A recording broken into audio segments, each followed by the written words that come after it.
সাংবাদিকদের পেশাগত দায়িত্ব পালনের সুবিধার্থে ভোট কেন্দ্রে মোবাইল নিয়ে প্রবেশের উপরে যে নিষেধাজ্ঞাটি জারি করা হয়েছিল সেটা প্রত্যাহারের আশ্বাস দিয়েছে নির্বাচন কমিশন।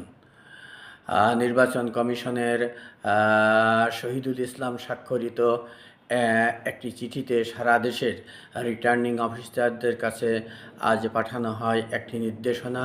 সেই নির্দেশনায় বলা হয় যে ভোট কেন্দ্রের 400 গজের মধ্যে কেউ মোবাইল নিয়ে প্রবেশ করতে পারবে না। শুধু ভোটের দায়িত্বে যে সমস্ত আইন শৃঙ্খলা রক্ষাকারী বাহিনী নিয়োজিত থাকবেন তারাই কেবল মোবাইল ফোন ব্যবহার করতে পারবেন।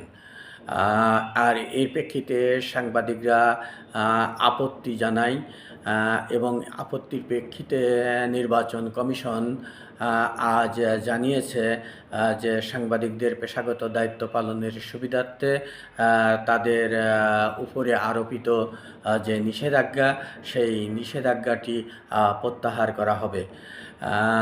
নির্বাচন কমিশন সূত্র আরও জানায় যে সাধারণ ভোটার যারা তারা মোবাইল নিয়ে ভোট কেন্দ্রে প্রবেশ করতে পারবেন না বা ভোট কেন্দ্রে 400 গজের মধ্যে প্রবেশ করতে পারবেন না, সেই আইনটি বলবৎ রাখা হচ্ছে।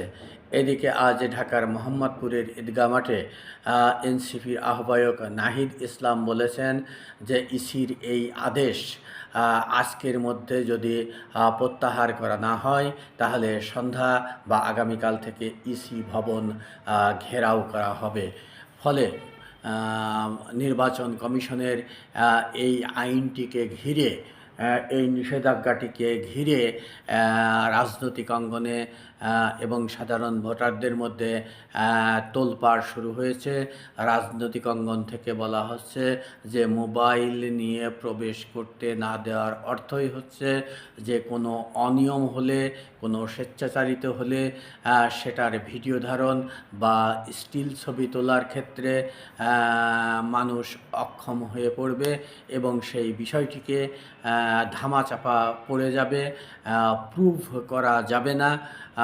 কাজেই প্রত্যেকেই যাতে মোবাইল নিয়ে তার স্বাধীন ইচ্ছে মতো মোবাইল নিয়ে ভোট কেন্দ্রে প্রবেশ করতে পারে সেই বিষয়টি ইসিকে অবশ্যই দেখতে হবে এবং এই দেখার স্বার্থে ইসি আজ যে আইনটি জারি করেছে, যে নিষেধাজ্ঞাটি জারি করেছে সেই নিষেধাজ্ঞাটি তাদেরকে অবশ্যই প্রত্যাহার করতে হবে বলে রাজনৈতিক অঙ্গন থেকে বলা হয়েছে।